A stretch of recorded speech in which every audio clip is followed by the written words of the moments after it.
Welcome to Bind EduTech, and this is a continued class in which we are going to discuss a chapter that we have started in the previous video. Should wizard hit mommy? ये chapter हम लोगों ने पिछले video में शुरू किया था। ये इस चैप्टर का दूसरा वीडियो है और हम लोग फर्स्ट वीडियो में चैप्टर के टाइटल के बारे में थोड़ा डिस्कस किए थे कि विजार्ड क्या होता है, मॉमी यहाँ किसको बोला गया है, हिट मतलब क्या होता है। फिर हम लोग ऑथर के बारे में जान रहे थे फर्स्ट वीडियो में। अमेरिकन ऑथर हैं, उनका पिक भी मैंने आपको दिखाया और क्या क्या वो राइटिंग्स में किस किस कैटेगरीज़ में लिखा करते थे वो हम लोगों ने पढ़ा कि नॉवेल्स भी लिखते थे, शॉर्ट स्टोरी भी लिखते थे, पोएम्स भी लिखते थे और क्रिटिक भी थे। और फिर उनके बारे में एक जो बहुत इम्पॉर्टेंट सिग्निफिकेंस है, ये बात बहुत इम्पॉर्टेंस रखता है कि जॉन अपडाइक पूरे वर्ल्ड में 3 लेखकों में से एक ऐसे लेखक हैं जिनको 2 बार मतलब एक से ज़्यादा बार, यहाँ लिखा हुआ है मोर देन वंस लिखा हुआ था, मोर देन वंस, कि एक से ज़्यादा बार सिर्फ 3 लेखकों को पुलित्ज़र प्राइज़ मिला है और उन 3 लेखकों में से एक लेखक का हम लोगों को स्टोरी पढ़ना है।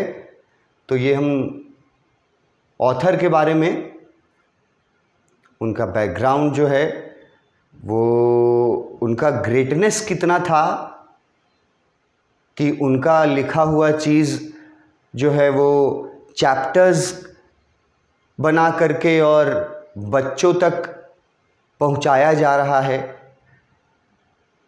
तो कुछ खास लोग हैं, ये नॉर्मल लोगों में नहीं गिन सकते हैं इनको हम लोग। जॉन अपडाइक, प्राइज़ के बारे में हम लोग जाने थे कि पुलित्ज़र प्राइज़ जो है वो एक बार से ज़्यादा बार पाने वाले 3 लेखकों में से एक लेखक हैं। और वहाँ पे एक वर्ड और लिखा हुआ था कि पुलित्ज़र प्राइज़ जो है किस कैटेगरी में वो पाए थे, फिक्शन कैटेगरी में। सब कैटेगरी अलग अलग होता है, पोएम होता है, अलग अलग कैटेगरी है, नॉवल अलग कैटेगरी है, वैसे ही फिक्शन एक कैटेगरी है। अगर बहुत आसानी से और बोल चाल के भाषा में फिक्शन जो वर्ड है इसको हम लोग इमेजिनेशन बोलते हैं। जो इमेजिनेशन वर्ड तो जानता होगा, ठीक है, कल्पना। तो कल्पना को ही, इमेजिनेशन को ही फिक्शन भी बोला जाता है। तो फिक्शन कैटेगरी में इन्होंने एक से ज़्यादा बार पुलित्ज़र प्राइज़ जीता। उसके आगे दिया हुआ है कि उन्होंने मतलब कितना कितना क्या क्या नॉवेल्स कितना लिखा वगैरह वगैरह। अपडाइक पब्लिश्ड मोर देन 20 नॉवेल्स, ठीक है, तो 20 से ज़्यादा नॉवेल्स उनके पब्लिश हुए। More than a dozen short story collections, और शॉर्ट स्टोरी का कलेक्शंस जो है वो 1 डजन से ज़्यादा, मतलब 12, 1 डजन 12 से ज़्यादा बार उनका ज़्यादा लिखा हुआ उनका शॉर्ट स्टोरी का कलेक्शन है। 20 से ज़्यादा नॉवेल्स हैं, 12 से ज़्यादा शॉर्ट स्टोरी कलेक्शंस हैं, as well as poetry, art and literary criticism. तो ये तो पोएट्री और क्रिटिसिज्म ये तो पहले भी पढ़ हम लोग चुके थे। इसमें हम लोगों को सिर्फ 2 नया जानकारी मिला कि मोर देन 20 नॉवेल्स उन्होंने लिखा है और more than 12 short story collections उनके पब्लिश हुए हैं, ये जानकारी मिला उनके बारे में। और इन सब चीज़ों के साथ जो अभी हम लोग जाने इनके बारे में कि ये नॉवेल्स लिखा इन्होंने, पोएम्स लिखा इन्होंने, शॉर्ट स्टोरीज़ लिखा इन्होंने, तो उसी में शॉर्ट स्टोरी जो ये लिखते हैं, जो इन्होंने लिखा है, उनमें से कुछ कलेक्शंस जो है वो स्पेशली बच्चों के लिए वो लिखते थे, children's book during his career. तो उन्होंने ये जो कैटेगरी है इसको स्पेशली मेंशन इसलिए किया गया, ये चिल्ड्रंस बुक को, क्योंकि जो कहानी हम लोग पढ़ने वाले हैं वो भी इसी कैटेगरी से आता है, चिल्ड्रंस बुक। तो ये सोचिए कि पुलित्जर प्राइज एक से ज़्यादा बार पाने वाले ऑथर जो हैं, उन्होंने बच्चों के लिए भी कुछ स्टोरी कलेक्शंस लिखा है, short story collections related to children's या फॉर चिल्ड्रंस। और उनमें से ही जो चिल्ड्रंस बुक्स इन्होंने लिखा है, उनमें से ही एक स्टोरी हम लोगों को एक स्टोरी पढ़ना है जिसका नाम है शुड विजार्ड हिट मॉमी। तो ये जो चिल्ड्रंस बुक लिखते थे उसका एक पार्ट जो है वो हम लोगों को पढ़ना है। मतलब नॉवेल्स जो लिखा, नॉवेल्स में से कुछ नहीं पढ़ना है, पोएम नहीं पढ़ना है, क्रिटिसिज्म नहीं पढ़ना है, हम लोगों को इनका शॉर्ट स्टोरी कलेक्शन का एक कहानी जो बच्चों पर आधारित है वो हम लोगों को पढ़ना है, कहानी जिसको नाम दिया गया है शुड विजार्ड हिट मॉमी।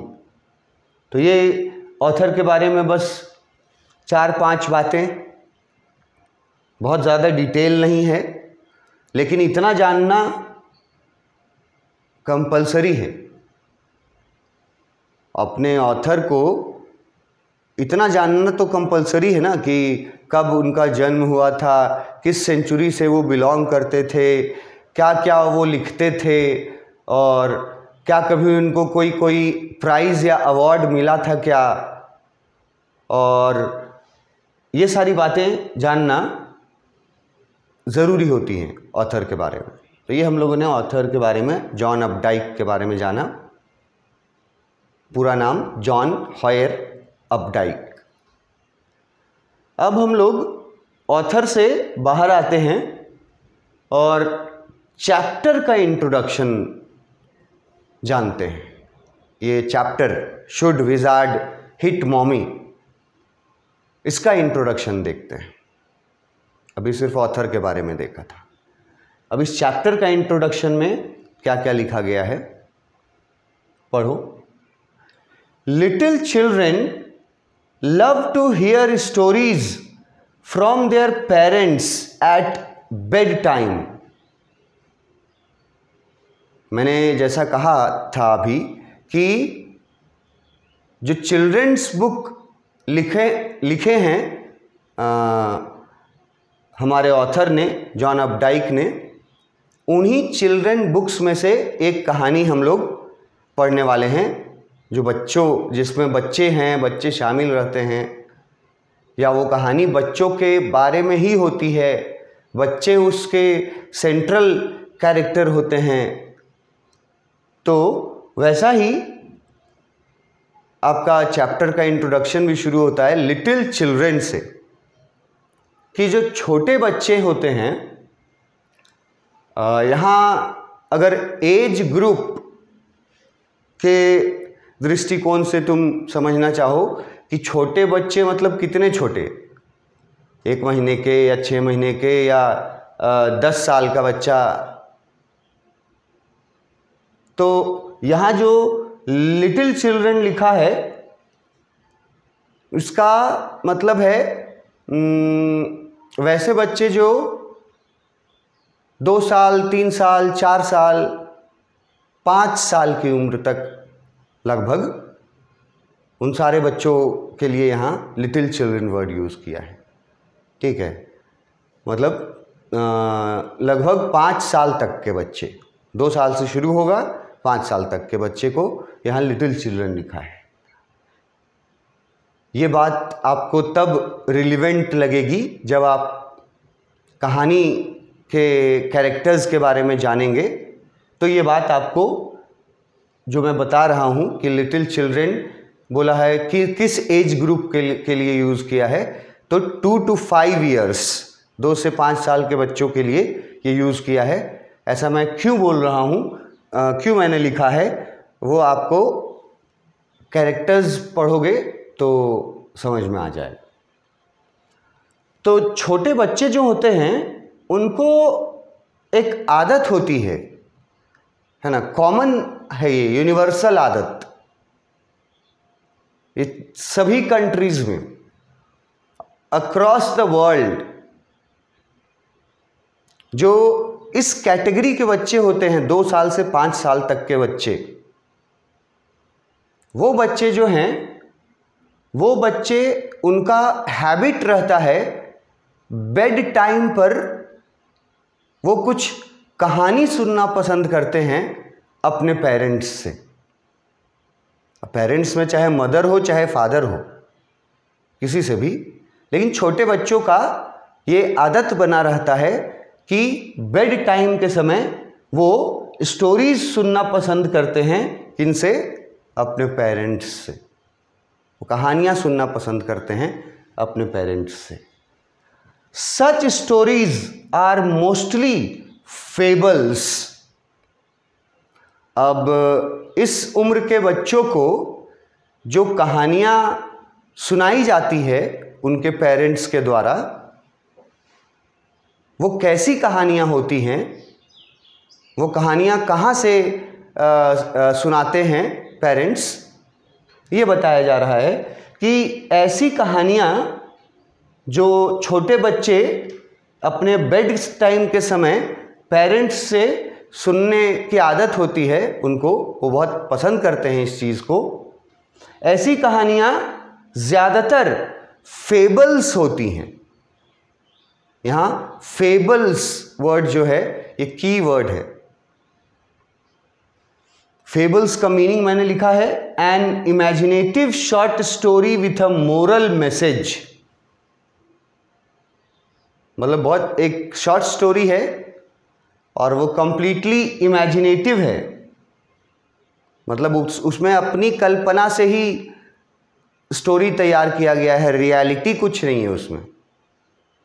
जो जैसे अभी मैंने फिक्शन वर्ड बोला था, इमेजिनेटिव, तो ऐसी कहानियाँ जो पेरेंट्स अपने बच्चों को सुनाते हैं बेड टाइम पे, ऐसी कहानियाँ ज़्यादातर फेबल्स होती हैं।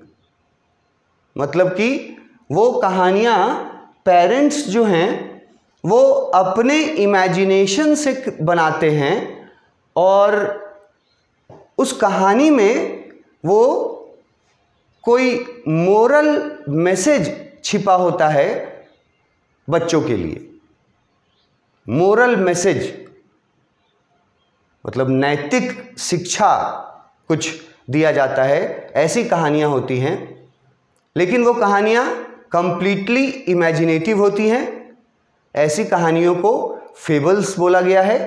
और जो पेरेंट्स अपने बच्चों को बेड टाइम पे स्टोरीज सुनाते हैं, उनमें से ज़्यादातर स्टोरीज जो हैं वो इसी कैटेगरी की होती हैं, मतलब वो फेबल्स होती हैं।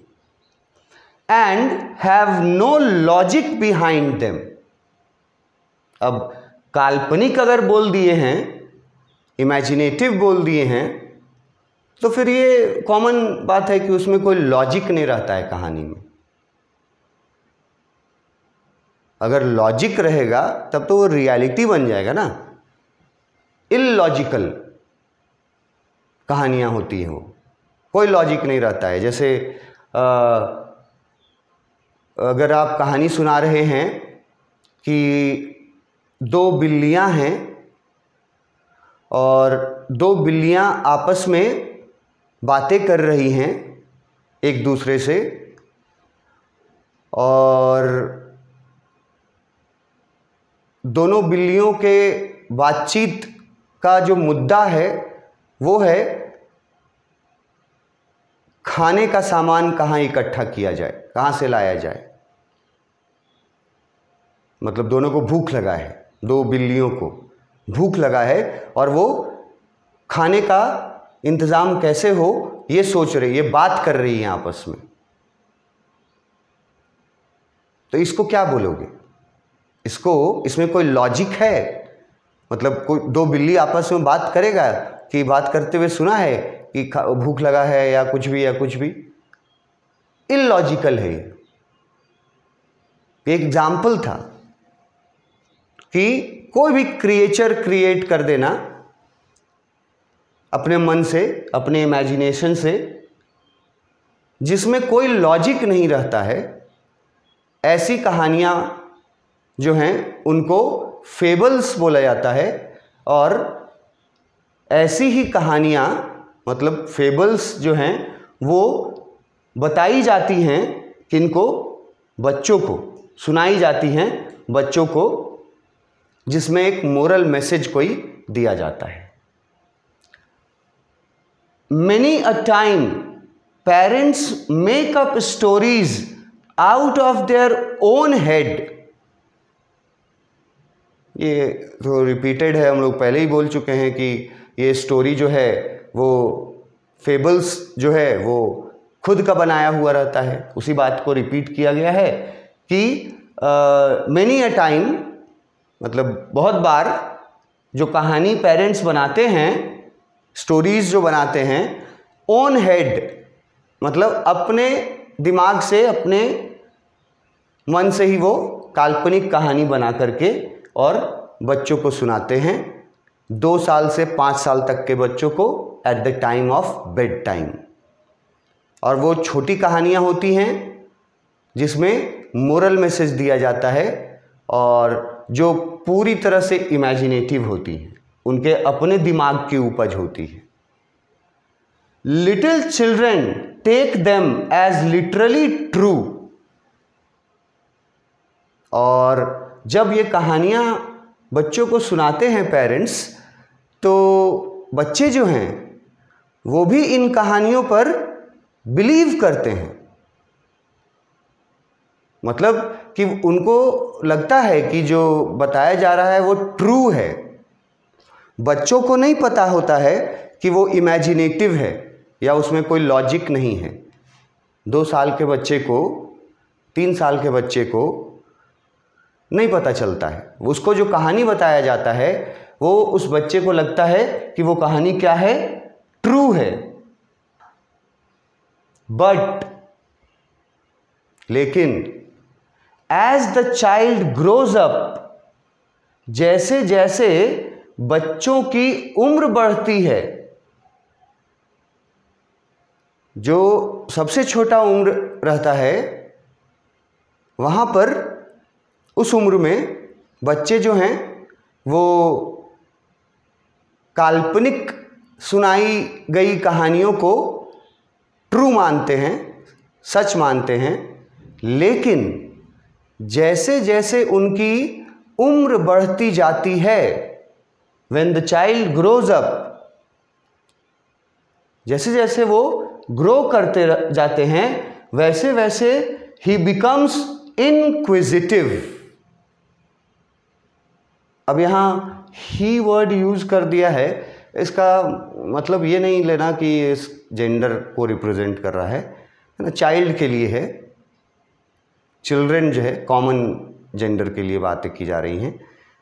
दोनों मेल फीमेल चाइल्ड दोनों आती हैं इसमें, लेकिन ही लिखा हुआ है, उसे कंफ्यूज नहीं होना। तो जब एक बच्चा बड़ा होता है धीरे धीरे, तो उस प्रक्रिया में क्या है, वो बच्चा इनक्विजिटिव बनते जाता है। जैसे जैसे बढ़ता है उम्र, वैसे वैसे बच्चा क्या होते जाता है? इनक्विजिटिव। ये बहुत अच्छा वर्ड है, की वर्ड है इस चैप्टर के लिए। इनक्विजिटिव का मतलब लिख दिए हैं ब्रैकेट में, टू इंक्वायर और to ask many questions. Inquisitive. बच्चे जैसे जैसे बड़े होते हैं वैसे वैसे वो इनक्विजिटिव होते जाते हैं, मतलब कि उनमें जानने की और पूछने की इच्छा जागने लगती है। वो ज़्यादा सवाल पूछने लगते हैं। जैसे जैसे बच्चे बड़े होते हैं they become inquisitive. That means they start asking many questions. बहुत सारे सवाल करने लगते हैं फिर बच्चे। He begins to ask many questions. He wants to know why and how certain things happen. अब बहुत सारे जो सवाल करना शुरू करते हैं बच्चे, जैसे जैसे बड़े होते हैं वैसे वैसे इंक्विजिटिव होते जाते हैं, मतलब सवालों की संख्या बढ़ते जाती है। पहले सवाल नहीं करते हैं, जो आप बोलिएगा सब मानते जाएंगे। वो जो भी बताइएगा उसको सही समझेंगे, सच समझेंगे। लेकिन उम्र बढ़ने के साथ साथ उनके दिमाग में सवाल जो है वो बढ़ने लगते हैं, और क्या क्या वो सवाल उनके मन में उठता है उसका एग्जाम्पल दिया है। He wants to know why and how certain things happen. मतलब क्यों और कैसे, ये सवाल बच्चे करने लगते हैं जैसे जैसे वो बड़े होते हैं, कि ये कैसे हुआ या ये क्यों हुआ। स्टोरी में, स्टोरी जब तक अपने मिनिमम चाइल्डहुड में होते हैं तो चुपचाप सुनना शुरू करते हैं। एट द बिगिनिंग 2 साल की उम्र से समझ लो कि जब उनको स्टोरी सुनाया जाता है तो वो चुपचाप स्टोरी सुनते हैं, खुश होते हैं और सो जाते हैं। लेकिन जैसे जैसे उम्र बढ़ती जाती है वैसे वैसे वो क्या होते जाते हैं? इनक्विजिटिव होते जाते हैं बच्चे। और इनक्विजिटिव होने का मतलब है कि सवाल ज़्यादा करने लगते हैं, और सवाल वाई एंड हाउ में होता है। कुछ भी अगर आप उसको बताएं कहानी, तो उसमें से कैसे हुआ ये और क्यों हुआ ये पूछने लगते हैं। He wants to know the reason behind things. मतलब कि बच्चे जैसे जैसे बड़े होते हैं तो क्यों हुआ कोई चीज़ या कहानी में, या कैसे हुआ कोई चीज़ कहानी में, ये जानने की इच्छा उनकी बढ़ती जाती है। मतलब कि वो कारण जानना चाहते हैं चीज़ों के हैपन होने का। मतलब कि कोई भी चीज़ अगर आप स्टोरी में उनको बता रहे हैं तो उसका कारण जानना चाहेंगे, और कारण इन्हीं शब्दों से, इन्हीं क्वेश्चन से जानेंगे। वाई तो कारण ही पूछना हुआ ना, रीज़न। बोलोगे कि हम बाहर जा रहे हैं, पूछा जाएगा वाई, कारण बताओ, रीज़न बताओ क्यों बाहर जा रहे हो। तो ये जो है रीज़न पूछना, कि कोई भी चीज़ जो है वो क्यों हुआ, उसके पीछे कारण क्या था, ये आदत बच्चों में बढ़ती उम्र के साथ बढ़ता जाता है। ये इनक्विजिटिवनेस जो है उनका जो क्वेश्चन पूछने का, why and how certain things happen, reason जानने का, किसी चीज़ के पीछे का कारण पूछने का जो सवाल है वो बढ़ता जाता है बच्चों का उम्र के साथ साथ। इसके आगे हम लोग नेक्स्ट क्लास में करेंगे। Thank you.